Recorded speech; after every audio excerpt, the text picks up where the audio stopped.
For today's video nga pala mga idol, ayusin po natin ang hose dito sa mosque namin dahil hindi ko nga alam kung bakit ito naputol. Tingnan nyo naman ang nangyari, parang tinatamaan yata ito ng balisong o itak kaya hindi na kumukuha ng tubig ang pump dito sa mosque ni.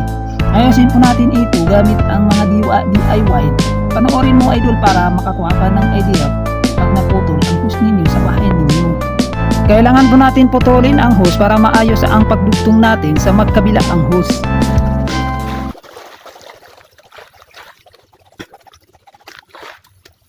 Gagamit pala tayo mga idol dito ng blue nga hose na para gagamitin sa pagdugtong sa magkabilaang hose na black na ito.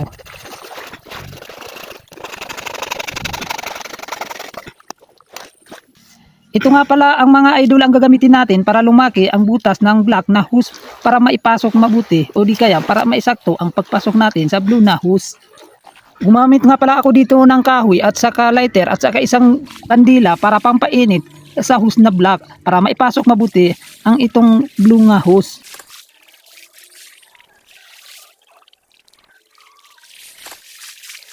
Ito nga mga idol, maluag-luag na at pwede na ipasok ang blue na hose dito sa black na hose na to. Dito naman tayo sa kabila mga idol, ito ang papalaki natin para maayos ang pagdugtong natin sa magkabilang hose.